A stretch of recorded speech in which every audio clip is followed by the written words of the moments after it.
You've been showing up every single week. Church on Sunday, Bible open on the nightstand, prayers going up before bed. You're doing the things, and still nothing shifts. The breakthrough you've staked your faith on hasn't materialized. The promotion went to someone else. The debt is compounding, not shrinking. And that habit you've been wrestling with for 2 years? It's still winning more rounds than you are. And somewhere around 3 in the morning, when the house is quiet and your thoughts get brutally honest, the question surfaces. The one you haven't said out loud yet. Did God forget about me? Hear me carefully. He didn't. But there is something you are almost certainly missing. Something the modern church glosses over in the rush to get to the highlight reel. Something embedded in David's story that has been sitting there the entire time, waiting to be executed. David received his anointing at 15 years old. He didn't sit on the throne until he was 30. That is 15 years. 15 years of silence. 15 years of caves, open desert, betrayal by people he trusted, and running for his life from the very king he had served faithfully. 15 years between the promise and the possession. Here's what nobody told you about those 15 years. Look, I'll be honest with you. I used to preach the "just wait on God" version of this story. I genuinely believed the wilderness was purely a season of patient endurance, that David just sat in caves, wrote songs, and trusted God to handle the timeline. But when I actually sat with the full text from 1 Samuel chapter 16 through 2 Samuel chapter 5, what I found completely dismantled my framework. Because David was not passively enduring. He was actively constructing, quietly, deliberately. With zero audience, zero recognition, and zero certainty that any of it would ever pay off. Today we are cracking open all 7 of those habits. The actual blueprint. The version that costs something. The version nobody preaches because it demands something from you. Welcome to Sharp Faith, where we don't water anything down. Habit number 1. He mastered the skill nobody was watching. Before David stood in that valley facing Goliath, before the armies of Israel lined up on the ridgeline and held their breath, before he reached into that brook and selected 5 smooth stones, David had already fought for his life against a lion and a bear with his hands. Listen to what he says in 1 Samuel chapter 17, verse 36. Your servant has struck down both lions and bears, and this uncircumcised Philistine shall be like one of them. Pause. Read the weight of that sentence. That is not the overconfidence of a teenager who doesn't know any better. That is a trained combatant giving a precise threat assessment based on documented field experience. David was not improvising in that valley. He was executing skills he had sharpened over years of anonymous, unwitnessed training. Now here's where the Hebrew gets explosive. The word used to describe David's role as a shepherd is Shamar. English translations typically render it as simply to keep or to watch over the flock. But Shamar is not a passive word. The root meaning is to keep with fierce, vigilant intensity. The posture of a soldier on a forward operating base who never lets his guard drop for a single second. It describes active, aggressive protection, not passive supervision. Think about what that means practically. David was not sitting under an olive tree composing music while the sheep grazed peacefully. He was running live combat drills in the Judean wilderness with actual predators, at genuine mortal risk, with no commanding officer watching and no medal waiting at the end. Every lion was a training session, every bear was a practicum, and the grade was survival. And here is what hits me hardest about this. David had no audience. No one was keeping score. No one was going to post about his training regimen. The sheep certainly weren't impressed. But he showed up every single day like the throne depended on it. Because on some level, maybe he understood that it did. This is where most believers completely collapse. We perform our disciplines when someone is watching. We show up with excellence on Sunday when the congregation can see us. We bring our best to the meeting when the boss is in the room. But the moment the audience disappears, the discipline disappears with it. Not David. The private arena was where he did his most important work. The battlefield does not build you. The battlefield reveals what you already assembled before you arrived. Think about this honestly. The version of you that God is calling toward a specific future, what does that person actually need to be able to do? Not what sounds spiritually impressive, not what looks good in a testimony. What concrete, measurable skill does the next chapter of your life actually require? Because if the door opened tomorrow morning, would you be ready to walk through it? Here is your action for habit number 1. Tonight, before you sleep, write down one specific skill that your called future requires of you. Just one. Then set a 30-minute block in your calendar every day for the next 30 days to develop it. No announcements, no accountability posts. No one needs to know.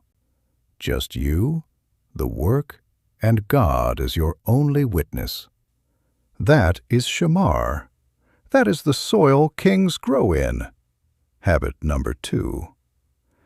He processed pain through poetry, not paralysis. The Book of Psalms is not a devotional collection assembled by scholars in a comfortable library. It is a field journal written by a man in active crisis. And most of it was composed by David during the exact 15-year wilderness period we are examining. Listen to Psalm 13, verse 1. How long, O Lord, will you forget me forever?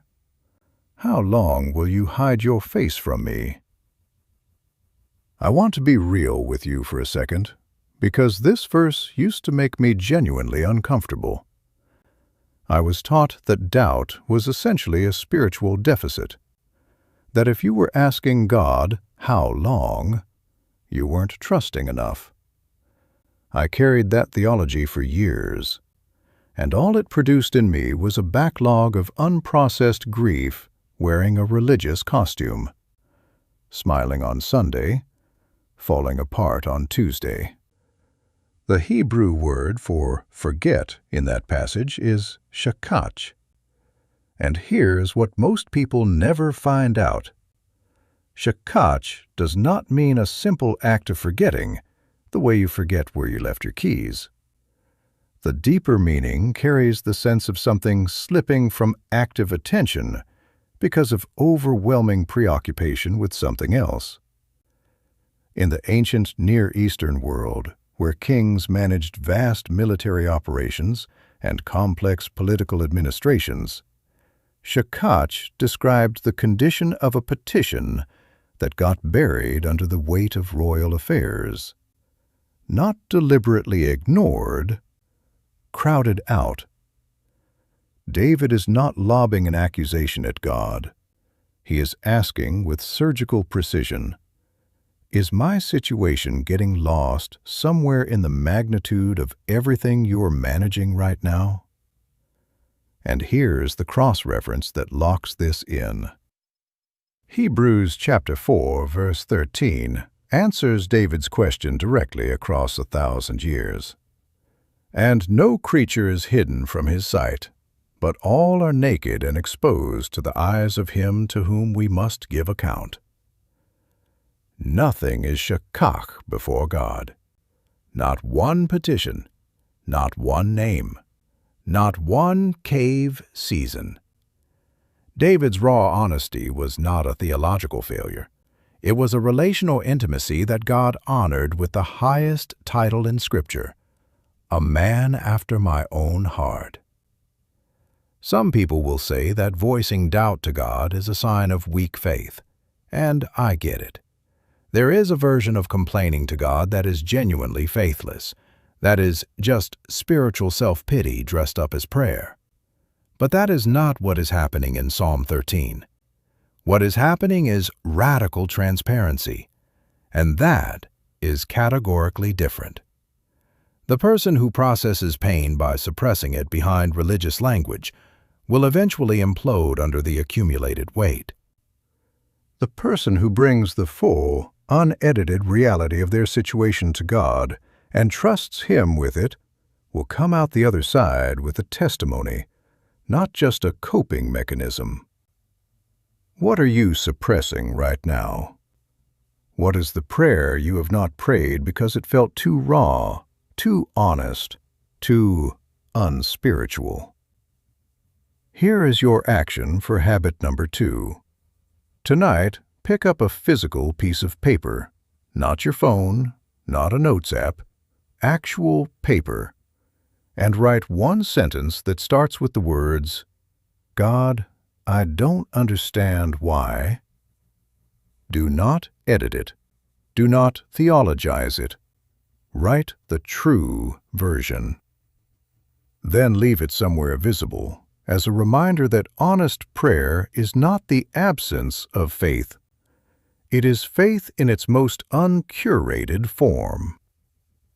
Habit number 3. He built an intelligence system before every engagement. Here is something hiding in plain sight across the wilderness narrative that almost never makes it into a sermon. In 1 Samuel chapter 23, verse 2, David inquired of the Lord, "Shall I go and attack these Philistines?" And the Lord said to David, "Go and attack the Philistines and save Keilah." He does this repeatedly, not once or twice. Every significant military movement during the wilderness years is preceded by this same pattern. David stops, asks, receives strategic intelligence, then moves. The Hebrew verb here is Sha'al. Standard translations give us inquired or asked, which sounds gentle and devotional. But Sha'al, in its military context, carries the weight of a formal petition for strategic intelligence before committing forces to a field operation. Think of a special operations commander requesting a classified briefing before authorizing a mission into contested territory. David was not praying to manage his anxiety. He was querying God the way a field commander queries his intelligence officer. What do I need to know about this terrain, this enemy, and this timing before I commit? This is the prayer model that most Christians have never been taught. We pray reactively, asking God to fix situations that have already deteriorated or to calm emotions that are already in freefall. David prayed proactively and specifically. He was building a strategic intelligence architecture that made his subsequent actions more precise, more decisive, and far less costly in human terms. And this is exactly the kind of thing we unpack every single week on Sharp Faith. I remember a conversation with a guy once who had been carrying serious financial pressure for almost 3 years. He told me he had been praying for breakthrough consistently. But when I asked him what he actually understood about his own financial patterns, how the debt was structured, what the compounding rate was doing to him monthly, what specific decisions had created the gap he was living in, he went quiet. He had been praying for the problem to disappear without ever studying the problem deeply enough to understand what he was actually fighting. That is not Sha'al. That is hope without intelligence. And hope without intelligence is not faith. It is avoidance dressed up in spiritual language.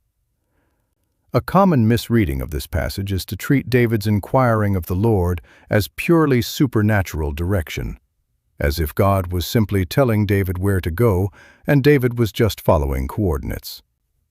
But the consistent pattern in David's wilderness years shows that this practice was inseparable from his practical preparation. He prayed with strategic specificity and then acted with strategic precision. The supernatural and the practical were not separate tracks for David. They were the same track, running in the same direction. This changes everything about how you approach the obstacles in your life. You are not waiting for a miracle to remove your obstacle. You are asking God for intelligence about it so you can engage it with precision. Here is your action for habit number 3. This week, identify your single most persistent obstacle. Then, spend 15 deliberate minutes writing 3 analytical questions about it. What is the root system underneath it? What conditions allow it to sustain itself? What would need to change structurally for it to lose its grip? Bring those exact questions to God in prayer. That is Sha'al. That is how David prayed his way to victory. And that is how you start converting prayer from a comfort ritual into a combat strategy. Habit number 4. He built a covenant network, not just a social circle. 1 Samuel chapter 18, verse 3. Then Jonathan made a covenant with David because he loved him as his own soul. On the surface, this is a friendship story. 2 young men who genuinely cared for each other. But once you understand what a Berît actually was in ancient Hebrew culture, this passage becomes something structurally different from any friendship story you have ever heard. In the ancient Near East, a Berît was not a handshake agreement. Think of it like this. Imagine 2 rival companies not just agreeing to cooperate on a project, but legally merging their assets, their liabilities, and their futures into a single entity, with a binding contract that neither party could exit without catastrophic consequence.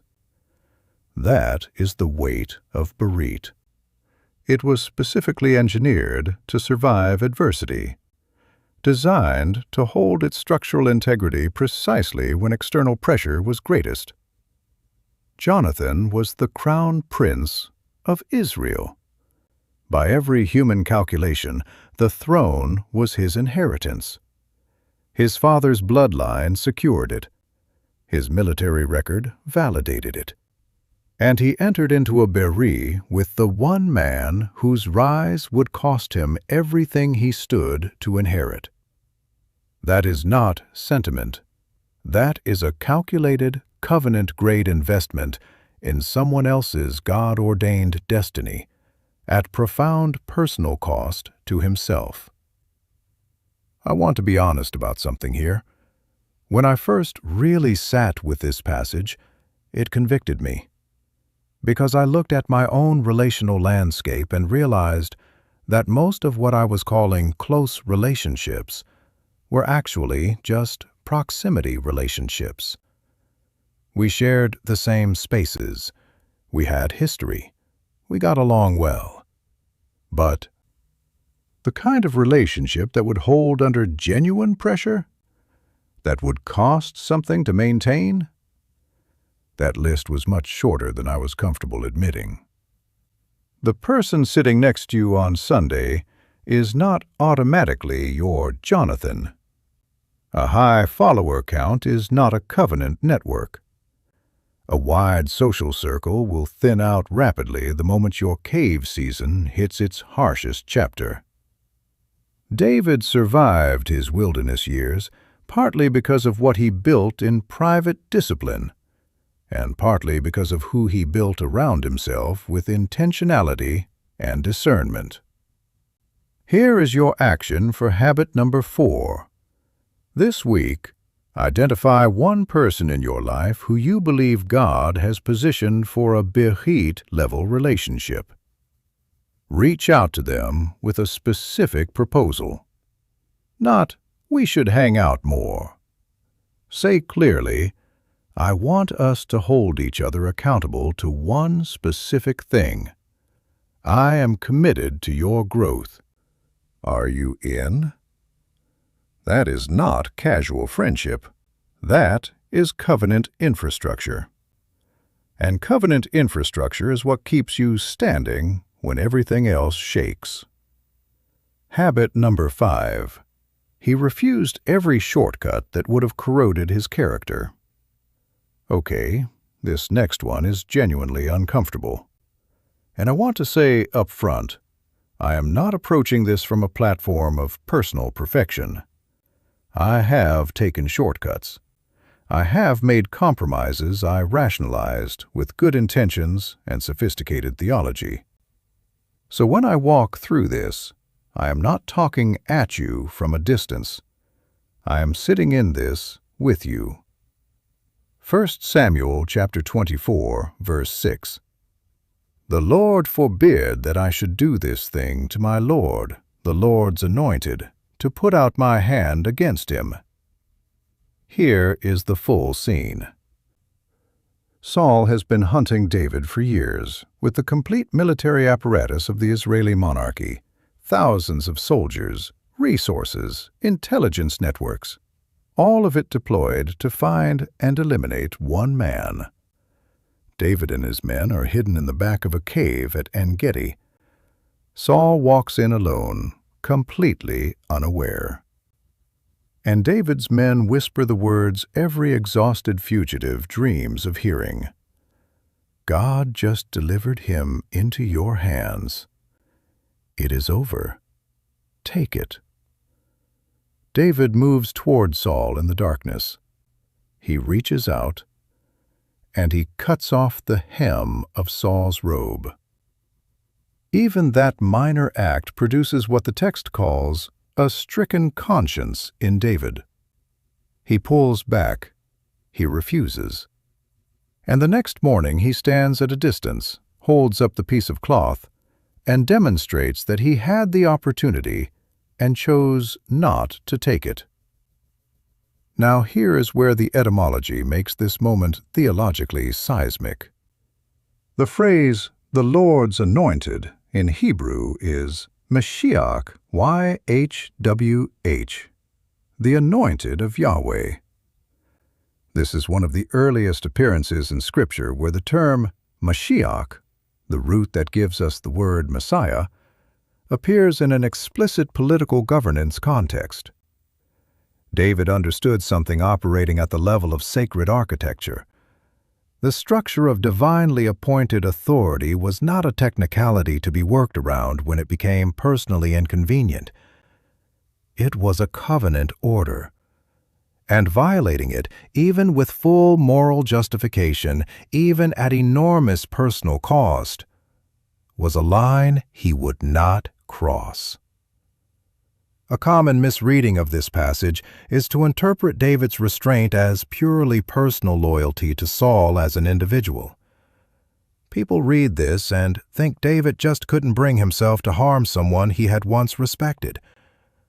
But that misses the theological load entirely. David was not protecting Saul. He was protecting the integrity of the system that his own future authority would rest upon. He understood at a level most leaders never reach.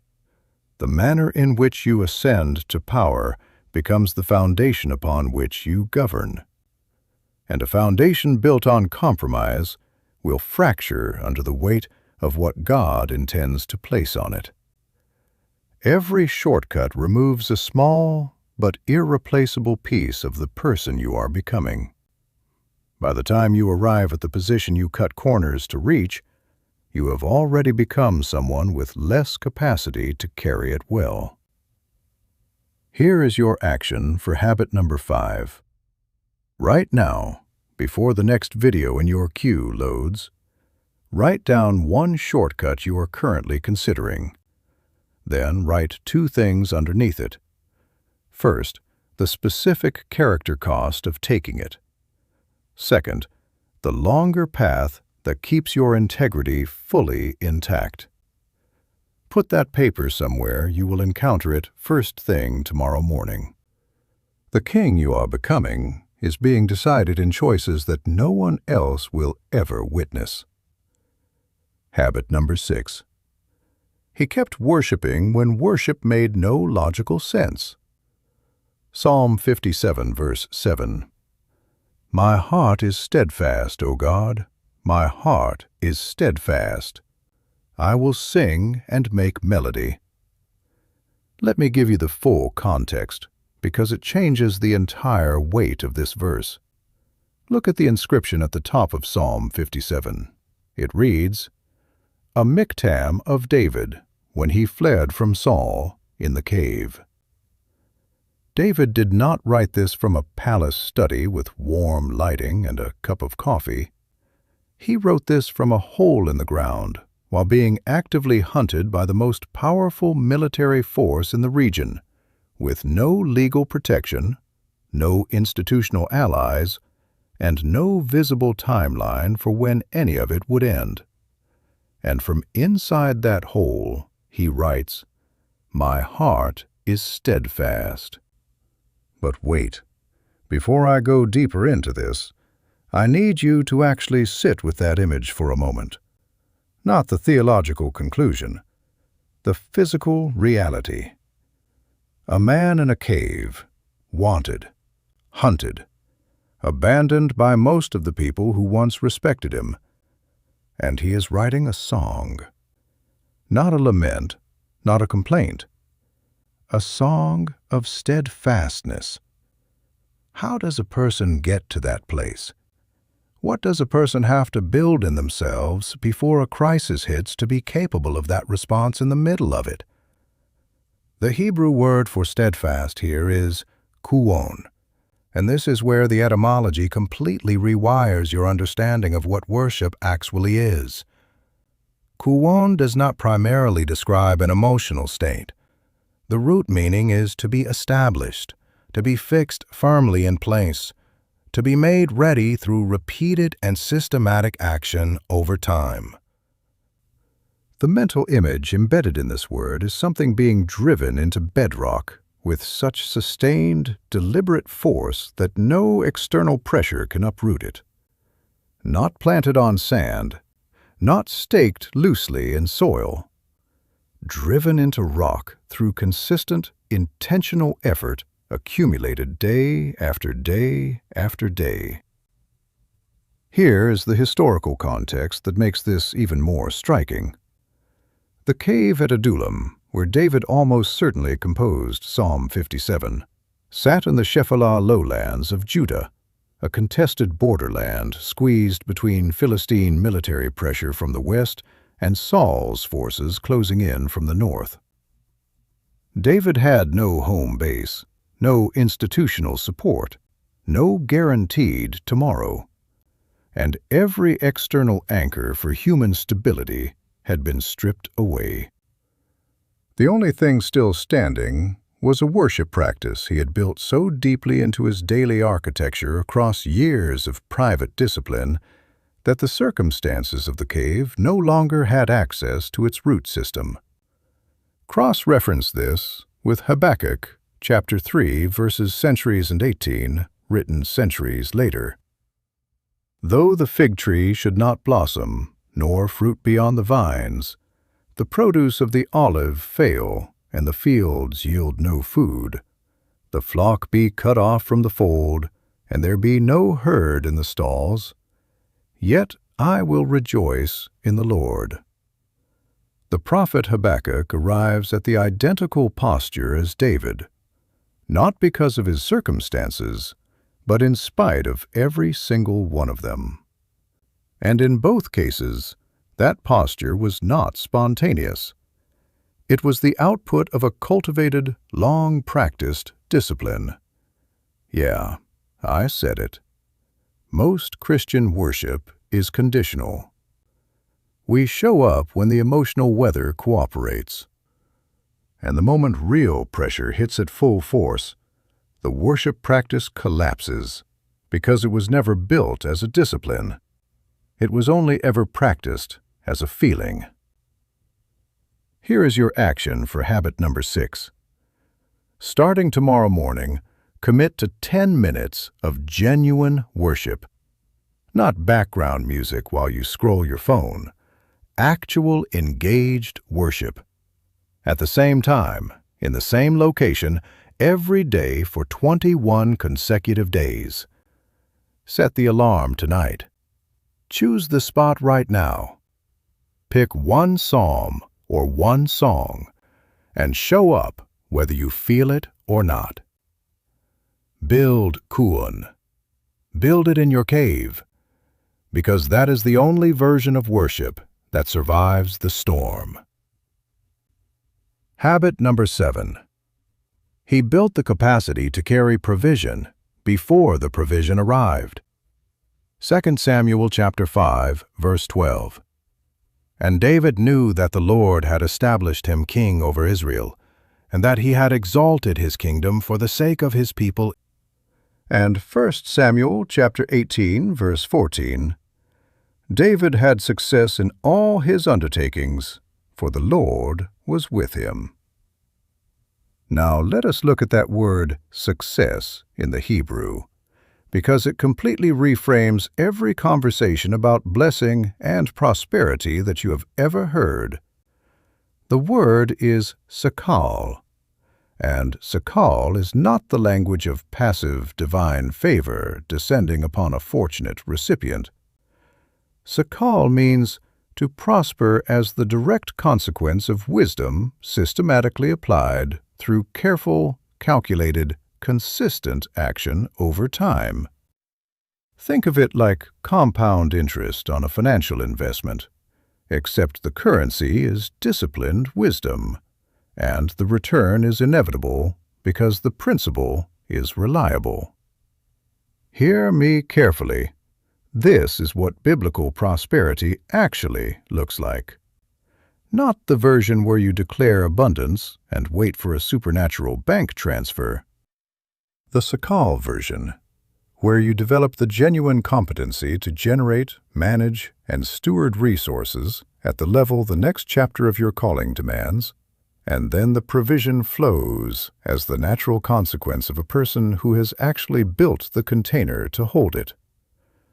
A common misreading of these passages about David's success is to attribute everything entirely to divine favor and stop the analysis there, as if David were simply a passive recipient of God's blessing, and the years of human preparation were incidental background detail.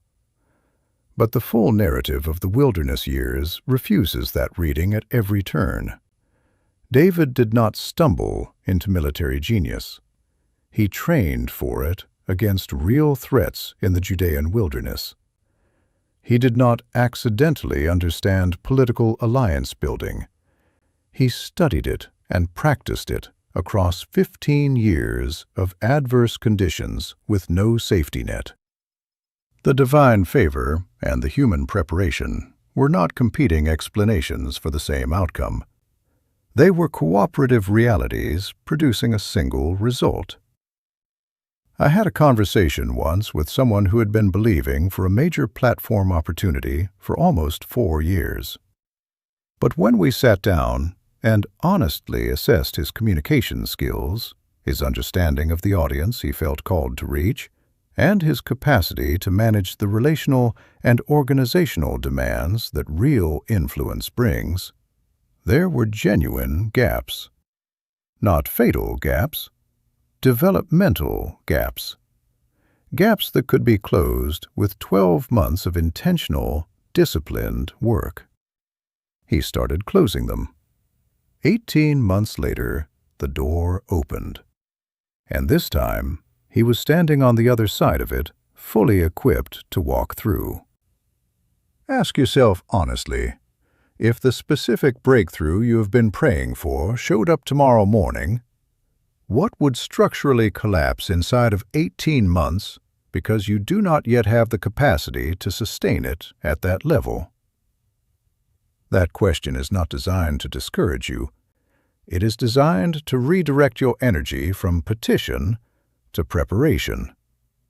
Stop asking only for the door to open. Start building the person who can walk through it and stay. Here is your action for habit number 7. Right now, write down the single most significant breakthrough you are currently believing for. Underneath it, write the honest answer to this question. If this materialized tomorrow, what specific capacity do I not yet possess to steward it for the long haul? That gap is your curriculum. Start closing it today. One skill, one habit, one deliberate area of growth. Because God is not withholding the blessing. He is waiting for the version of you that can carry it without breaking. Now I want to slow everything down for just a moment. Because I know what some of you are feeling right now. You have been sitting with these 7 habits, and the accumulated weight of everything you have not done is pressing down on you. Maybe the internal voice is saying, "Great, another list of standards I do not measure up to. More evidence that I am behind where I should be. More confirmation that something is fundamentally wrong with me." Stop. That voice is lying to you. Here is what nobody told you about David. He failed at every single one of these habits at some point in his story. He fled in terror when he should have stood his ground. He constructed lies to protect himself when the truth would have served him far better. He built relationships that eventually betrayed him. He stopped worshiping and walked directly into the worst season of his entire 40-year reign, a season that fractured his family at the deepest level, cost him a son, and nearly destroyed everything he had built across a lifetime. The man who wrote, "Create in me a clean heart, O God," in Psalm 51 verse 10, is the exact same man who assembled all 7 of these disciplines across 15 years of wilderness formation. The disciplines did not produce perfection in David. They produced recoverability. They gave him a foundation to return to when the emotional structure of his life collapsed around him, a floor that held even when everything above it was in ruins, a Kûwn that held even when he himself had violated it. I want you to hear this not as theology. I want you to hear this as a word directly addressed to wherever you are tonight. You are not passed over. You are not in a cave because God downgraded His intention for your life. You are in the cave because the cave is the only environment capable of producing the specific tensile strength that your calling actually requires. There are things that only form under pressure. There are capacities that only develop in the dark. There are depths of character that the palace cannot produce, because they require the cave. David did not become the man who could write Psalm 23, "The Lord is my shepherd, I shall not want, by living comfortably. He became that man by surviving everything that tried to convince him that the shepherd had abandoned him. Your cave is not evidence that God changed his mind. It is evidence that he is serious about what he put inside you. Let that land. Here's what I want you to do before you close this tab. Go back through these 7 habits. Identify the one that hit you with the most force.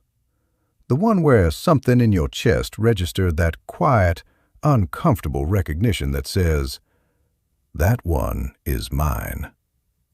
Write it down on something physical. Write the specific action step next to it. Then set a reminder on your phone right now for tomorrow morning, whatever time you wake up. One word in that notification: prepare. Because the private architecture you build today is the public victory you will walk in when the season shifts. That is not a motivational slogan for a coffee mug. That is a covenant principle woven through every single chapter of David's 15-year wilderness narrative. Drop in the comments right now and type, "I will prepare in private to win in public." Type it like you mean it, because in the moment those words leave your hands, something shifts. You are not just engaging with a video. You are issuing a declaration over your own life. And declarations restructure the trajectory of your obedience.